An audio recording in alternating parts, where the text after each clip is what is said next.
Hi friends, எங்கள் ஊரில் வந்து நைட்டு நல்லா மழை பெஞ்சிருக்கு. நாங்கள் யாருமே வந்து எதிர்பார்க்கவே இல்லை இந்த அளவுக்கு மழை பெய்யும் அப்படின்னு. நான் வந்து காலையிலேயே தோட்டத்துக்கு வந்து கிளம்பிட்டேன். நம்ம செடிகள் எல்லாமே எப்படி இருக்குது அப்படின்னு சொல்லி பார்க்குறதுக்காக கிளம்பிட்டேன். போய் பார்த்தா நம்ம தாமரை செடியில் உள்ள பூக்கள் எல்லாமே வந்து வெயிட் தாங்காமல், மழை தண்ணி பட்டு வெயிட் தாங்காமல் எல்லாமே வந்து கீழே சரிஞ்சு போய் தான் இருந்தது. ஒரு பூ வந்து அதுவே தன்னால் மலர்ந்துட்டு, பாதி இதழ்கள் வேற மழை தண்ணி பட்டு ஃபுல்லாகவே கொட்டிட்டு, இது பார்த்தீங்கன்னா சென்டர் போர்ஷன் இன்னும் நல்லா ஓப்பன் ஆகலை. அதனால் நாளைக்கு மலர வச்சுக்கலான்னு சொல்லி அதை வந்து நான் விட்டுட்டேன்.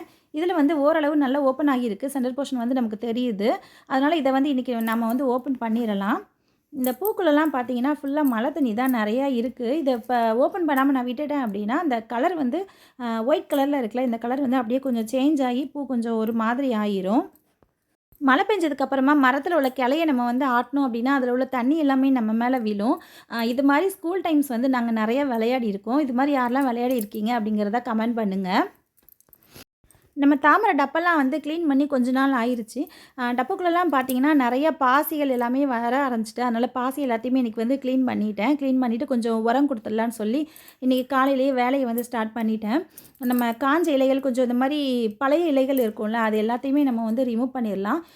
டப்பில் வந்து ஒரு சின்ன பட் வந்து இருந்தது. இது மாதிரி இருக்கும்போது அதை வந்து நம்ம எந்த டிஸ்டர்பும் பண்ணக்கூடாது.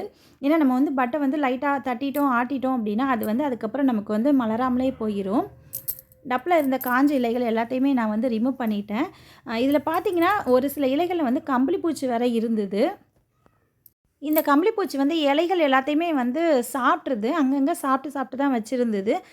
இதையுமே எல்லாத்தையுமே கண்டுபிடிச்சி எடுத்து ஃபுல்லாகவே கொண்டாச்சு. நான் எல்லா செடிங்களுக்குமே எப்போதுமே பார்த்தீங்கன்னா டிஏபி தான் நான் வந்து கொடுப்பேன். டிஏபியும் என்பிகேவும் நான் வந்து கலந்து வச்சுருப்பேன். நம்ம லோட்டஸ்க்குமே வந்து அதை மட்டும் தான் நான் வந்து கொடுப்பேன். அதை வந்து ஸ்ட்ரைட்டாக நம்ம வந்து டப்புக்குள்ளே அப்படியே போட்டுறக்கூடாது.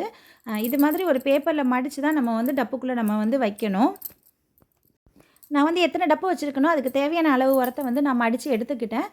நம்ம வந்து இதை என்ன பண்ணணும் அப்படின்னா, டப்புக்குள்ளே நான் அந்த நம்ம தாமரையோட ரூட் பக்கத்தில் வந்து உள்ளுக்க வந்து நம்ம வந்து அப்படியே பேப்பரோடையே வச்சு விட்டுறணும். நம்ம இந்த உரத்தை வந்து வைக்கும்போது, இப்போ வந்து எந்த சைடில் வைக்கிறோம் அப்படிங்கிறத கொஞ்சம் வந்து நம்ம ஞாபகத்தில் வச்சுக்கணும்.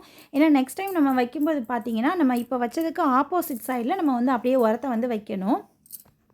எல்லா டப்புக்குமே வந்து உரத்தை வச்சாச்சு. நான் வந்து எல்லாமே வேலையை முடிச்சுட்டு கிளம்பும்போது பூக்கள் வந்து 2யுமே நான் வந்து பறிச்சிட்டேன். ஏன்னா இதுக்கு மேலே நம்ம வந்து செடியிலே விட்டோம் அப்படின்னா, அது வந்து இதழ்கள் எல்லாமே கொட்டிரும். ஏற்கனவே ஒரு பூவில் வந்து பாதி இதழ்கள் வந்து கொட்டிட்டு, இதை வந்து நம்ம அப்படியே வீட்டுக்கு கொண்டு போய் தண்ணிக்குள்ளே போட்டு வச்சோம் அப்படின்னா, ஒரு 2 நாள் வரைக்கும் நம்ம வந்து பார்க்கலான்னு நினைக்கிறேன். அதனால் நான் வந்து பறித்து எடுத்துக்கிட்டேன். வீடியோ பிடிச்சிருந்தால் லைக் பண்ணுங்கள். நம்ம சேனலை சப்ஸ்கிரைப் பண்ணாதவங்க சப்ஸ்கிரைப் பண்ணிக்கோங்க. தேங்க்யூ.